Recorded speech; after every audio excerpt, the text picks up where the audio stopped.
اللہ اللہ اللہ اللہ۔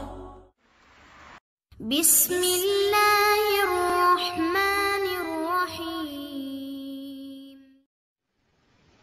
ہمارے ایک دوست 1975 میں ماس ہو گئے۔ وہ اسٹیل مل کے اندر انجینئر تھے۔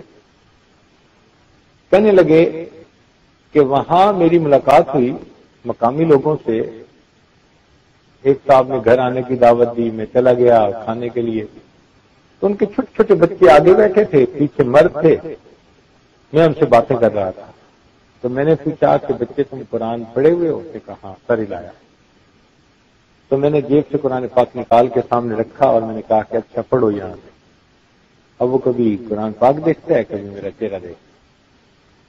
میں نے کہا پڑھو یہاں سے۔ وہ کبھی قرآن پاک پڑھتا ہے، کبھی میرا چہرہ دیکھتا ہے، کبھی قرآن پاک دیکھتا ہے، کبھی میرا چہرہ۔ تیسری دفعہ میں نے کہا کہ بھائی پڑھو نا یہاں سے، یا ایھا الذین آمنوا قوا انفسکم واہلیکم نارا۔ کہتے جیسے میں نے دو لفظ پڑھنے شروع کیے اس نے پڑھنا شروع کر دیا، اور ایسا پڑھنے لگا کہ رکتا نہیں تھا۔ میں حیران کہ پہلے پڑھتا نہیں تھا، پڑھنے لگا تو رکتا نہیں۔ تو میں نے اس کے والد کی طرف دیکھا، اس کا والد مسکرائے، کہنے لگا جی کہ آپ لوگ خوش نصیب ہیں کہ آپ کے گھروں میں قرآن مجید کتابی شکل میں موجود ہے۔ یہاں پر قانوناً پابندی ہے، ہم گھروں میں قرآن پاک کا ایک صفحہ بھی نہیں رکھ سکتے۔ تو پھر کہنے لگا کہ ہمارے ہاں جو پرانے حافظ تھے ہم ان کے پاس اپنے بچوں کو بھیج دیتے ہیں فن سیکھنے کے لیے۔ مثلا کوئی درزی تھا تو ہم بچے کو بھیجتے ہیں جاؤ بچہ درزی کا فن سیکھو۔ تو وہ بچہ اس کے پاس کپڑے کاٹتا ہے اور سیکھتا ہے، جوڑتا ہے، پخیے ادھیڑتا ہے، بٹن لگاتا ہے۔ جب بھی کوئی پوچھتا ہے جی کیوں، جی یہ کام سیکھ رہا ہے۔ لیکن وہ جو اس کا استاد ہے حافظ، وہ اس کو نابینا بچے کی طرح دن کی 2 آیتیں 3 آیتیں زبانی دے دیتے اور بچہ زبانی یاد کر کے سنا دیتا۔ 3 2 آیتیں کرتے کرتے ایک وقت ایسا آتا ہے کہ وہ بچہ قرآن پاک کا حافظ تو بن جاتا ہے، قرآن پاک کو ناظرہ پڑھنا نہیں جانتا۔ کہنے لگے میں حیران ہو گیا، کافرو تم کاغذ پہ لکھے ہوئے قرآن پہ تو پابندی لگا سکتے ہو، کہ دلوں پہ لکھے ہوئے قرآن پہ تم کیا کرو گے؟ تو قرآن مجید محفوظ، آج بھی محفوظ۔ تو یہ نبی علیہ السلام کا موجود۔ دوسری بات، حدیث مبارکہ بھی محفوظ، اس لیے کہ حدیث مبارکہ قرآن مجید کی تفصیل ہے۔ لِتُبَيَّنَ لِلنَّاسِ مَا نُزِّلَ إِلَيْهِ، کہ نبی علیہ السلام دنیا میں تشریف اس لیے لائے کہ جو اللہ کی طرف سے کلام نازل ہوا اس کو کھول کر بیان کر دیں۔ تو قرآن متن ہے، نبی اسلام کی حدیث اس کی تشریح ہے۔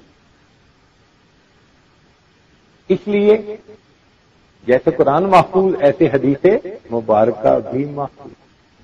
چنانچہ اس امت نے بڑا کام کیا، اسماء و رجال کا ایک فن ایسا انہوں نے جاری کیا کہ جس میں حدیث روایت کرنے والے جتنے بھی روات تھے ان کے حالات زندگی لکھے، محفوظ کیے، اور جرح اور تعدیل کے انہوں نے قوانین بنائے کہ کون بندہ حدیث پاک کی روایت کرنے کا اہل ہے اور کون نااہل ہے، کون ثقہ ہے اور کون مجروح ہے۔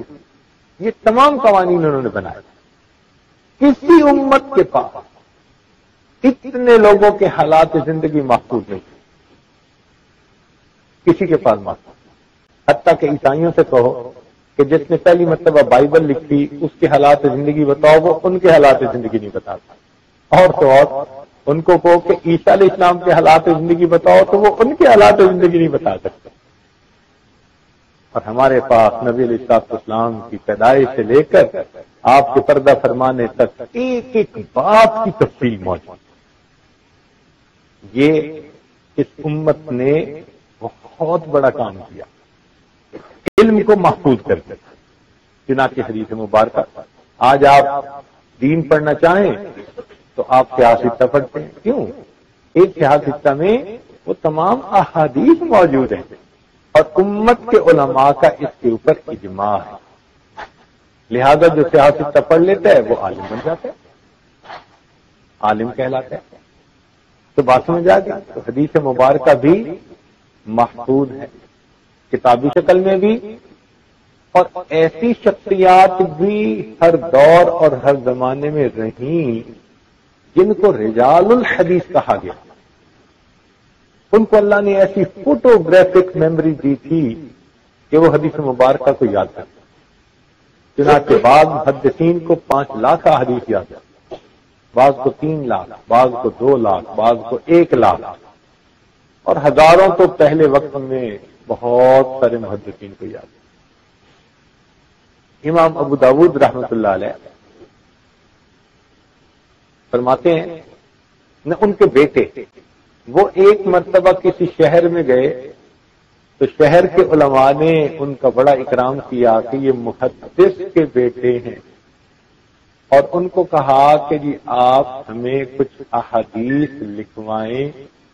تو وہ فرماتے ہیں کہ میں نے اپنی یادداشت سے ان کو 35,000 احادیث لکھوا دی، اپنی یادداشت سے. یہ محدث نہیں ہے، محدث کے بیٹے ہیں.